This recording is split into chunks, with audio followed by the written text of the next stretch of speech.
Scaredy cat.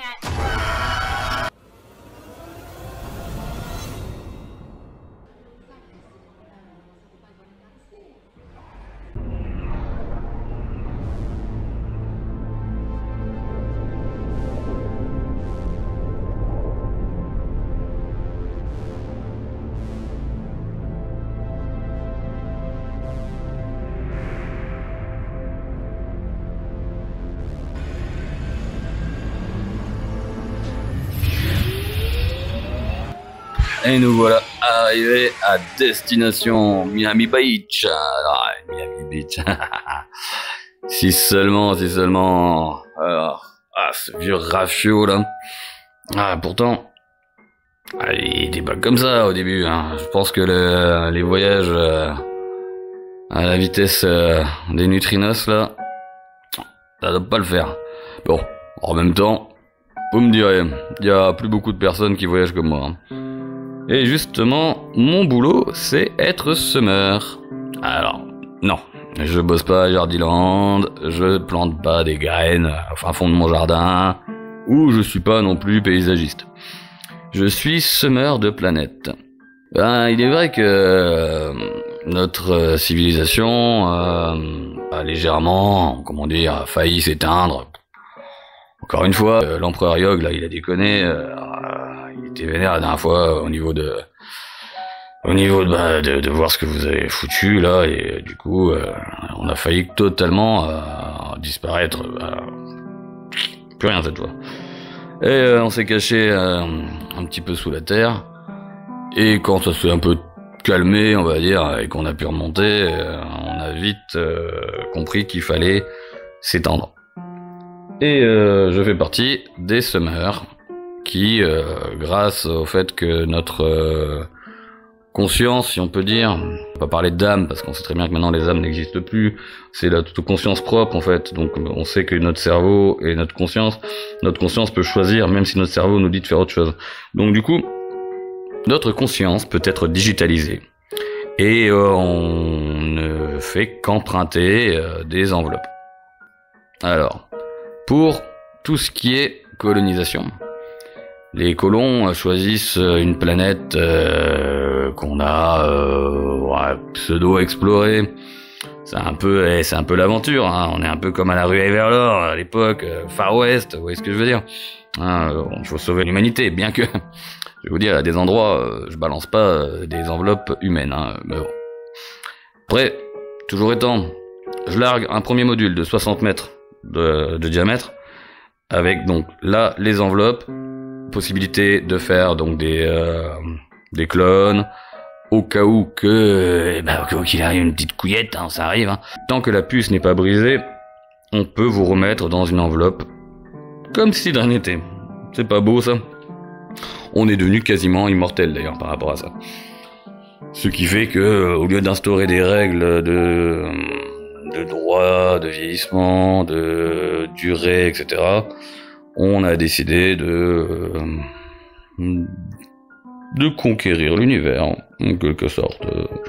Tant qu'on nous remarque pas et qu'on fait ça à petite échelle, moi je pense que c'est une très bonne solution.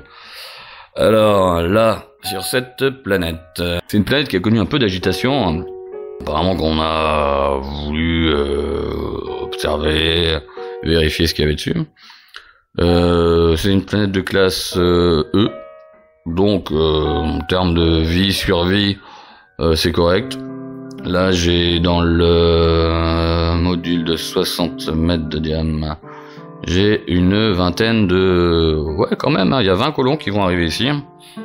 Mais ça va leur faire tout bizarre par contre, avec les corps des autochtones que notre mission 1 a tué, parce que littéralement si on les tuait, on pourrait pas s'en servir d'enveloppe.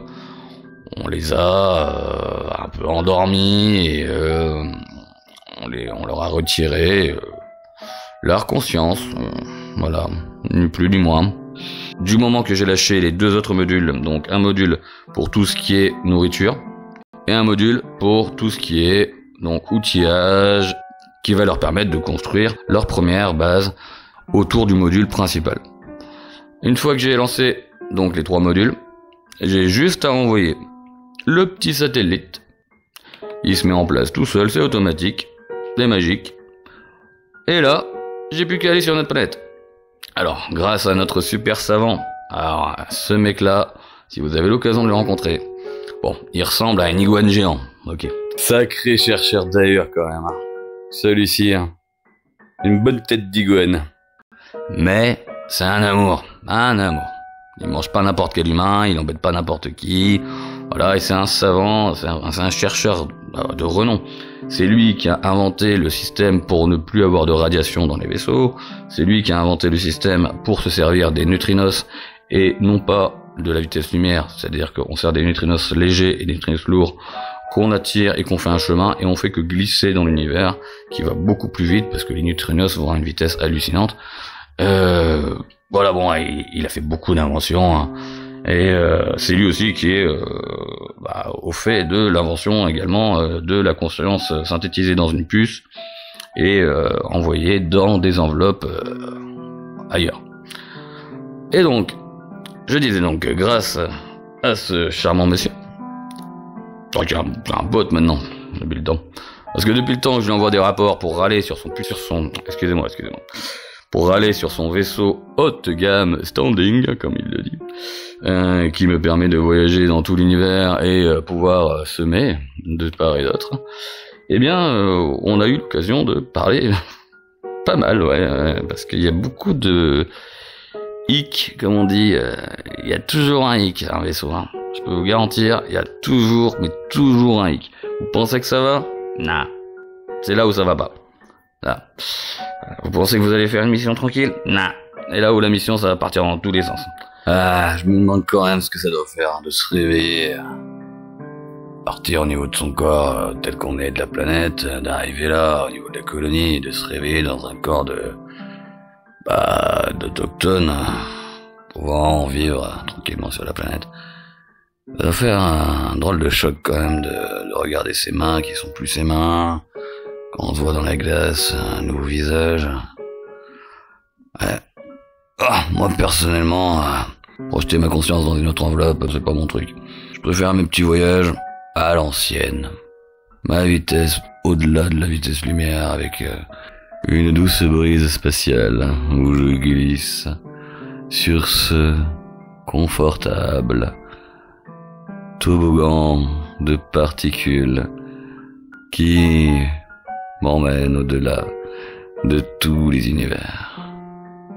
Ah ouais, ce que je trouve le plus beau surtout, c'est ces géants, ces dragons gigantesques qui détruisent des galaxies, des univers. Mais indirectement, je me dis quand même, d'accord, ils détruisent et tout. Oh non, on est tellement petits, ils ne nous voient même pas. Ils ne doivent même pas se rendre compte qu'ils détruisent des mondes. C'est un peu comme un humain qui ne fait pas attention à une fourmilière. À leur échelle, je pense que nous n'existons simplement pas.